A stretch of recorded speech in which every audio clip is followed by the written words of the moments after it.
Big Boss ಸ್ಪರ್ಧಿಗಳಾದ ವಿನಯ್ ಗೌಡ, ರಜತ್ ಕಿಶನ್ ವಿರುದ್ಧ FIR. Bigg Boss season 11ರ ಸ್ಪರ್ಧಿ ರಜತ್ ಕಿಶನ್ ಹಾಗೂ ಬಿಗ್ ಬಾಸ್ ಕನ್ನಡ ಸೀಸನ್ 10ರ ವಿನಯ್ ಗೌಡ ವಿರುದ್ಧ ಆರ್ಮ್ ಆಕ್ಟ್ ಅಡಿಯಲ್ಲಿ ಬಸವೇಶ್ವರ ನಗರ ಠಾಣೆಯಲ್ಲಿ ಎಫ್ಐಆರ್ ದಾಖಲಾಗಿದೆ. ಬಿಗ್ ಬಾಸ್ ಸ್ಪರ್ಧಿಗಳಾದ ವಿನಯ್ ಗೌಡ ಹಾಗೂ ರಜತ್ ಕಿಶನ್ ವಿರುದ್ಧ ರೀಲ್ಸ್ ಮಾಡುವಾಗ ಎಡವಟ್ಟು ಮಾಡಿಕೊಂಡ ಹಿನ್ನೆಲೆಯಲ್ಲಿ ಬಸವೇಶ್ವರ ನಗರ ಠಾಣಾ ಪಿಎಸ್ಐ ಭಾನುಪ್ರಕಾಶ್ ನೀಡಿದ ದೂರಿನ ಆಹ್ವಾನ ಎಫ್ಐಆರ್ ದಾಖಲಾಗಿದೆ. ಈ ಇಬ್ಬರು ಕೈಯಲ್ಲಿ ಲಾಂಗ್ ಹಿಡಿದುಕೊಂಡು ಪೋಸ್ ಕೊಟ್ಟಿದ್ದು ರೀಲ್ಸ್ ಅನ್ನು ಬಿಗ್ ಬಾಸ್ ರಜತ್ ಅವರ ಇನ್ಸ್ಟಾಗ್ರಾಮ್ ಖಾತೆಯಲ್ಲಿ ಅಪ್ಲೋಡ್ ಮಾಡಲಾಗಿದೆ. ಲಾಂಗ್ ಹಿಡಿದುಕೊಂಡು ಭಯದ ವಾತಾವರಣ ಸೃಷ್ಟಿಯಾಗುವಂತೆ ರೀಲ್ಸ್ ಮಾಡಿದ್ದಾರೆಂದು ದೂರು ದಾಖಲಿಸಲಾಗಿದೆ. ಕಾನೂನು ಬಹಿರವಾಗಿ ಸಾರ್ವಜನಿಕ ಸ್ಥಳದಲ್ಲಿ ಈ ಇಬ್ಬರು ಲಾಂಗ್ ಹಿಡಿದುಕೊಂಡು ರೀಲ್ಸ್ ಮಾಡಿದ್ದಾರೆ. ಇವರು ಸಾರ್ವಜನಿಕರಿಗೆ ಶಾಂತಿ ನೆಮ್ಮದಿಗೆ ಭಯವಾಗುವಂತಹ ಕೆಲಸ ಮಾಡಿದ್ದಾರೆ ಎಂದು ಆರೋಪಿಸಲಾಗಿದೆ.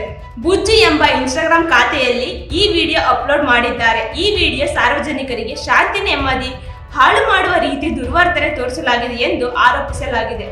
ಬುಜ್ಜಿ ಎಂಬ ಇನ್ಸ್ಟಾಗ್ರಾಮ್ ಖಾತೆಯಲ್ಲಿ ಹಂಚಿಕೊಳ್ಳಲಾಗದ 18 ಸೆಕೆಂಡ್ ಈ ವಿಡಿಯೋ ಲಿಂಕ್ ಮೂಲಕ ದೂರು ನೀಡಲಾಗಿದೆ. ಸ್ಪರ್ಧಿಗಳಿಬ್ಬರು ನಿಷೇಧಿತ ಮಾರಕಾಸ್ತ್ರಗಳನ್ನು ಹಿಡಿದುಕೊಂಡು ರೀಲ್ಸ್ ಮಾಡಿದ್ದಾರೆ.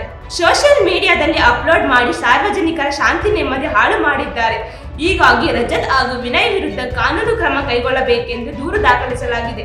ಬಸವೇಶ್ವರ ನಗರ ಪೊಲೀಸ್ ಠಾಣೆಯ ಸೋಷಿಯಲ್ ಮೀಡಿಯಾ ಮಾನಿಟರಿಂಗ್ ಉಸ್ತುವಾರಿ ಆಗಿರುವ ಪಿಎಸ್ಐ ಪ್ರಕಾಶ್ ಅವರು ತನಿಖೆ ಆರಂಭಿಸಿದ್ದಾರೆ. ಅಂದಹಾಗೆ ವಿನಯ್ ಗೌಡ, ರಜತ್ ಕಿಶನ್ ಅವರು ಉತ್ತಮ ಸ್ನೇಹಿತರು. ದಶಕಗಳಿಂದಲೂ ಈ ಇಬ್ಬರು ಉತ್ತಮ ಸ್ನೇಹ ಸಂಬಂಧ ಹೊಂದಿದ್ದಾರೆ.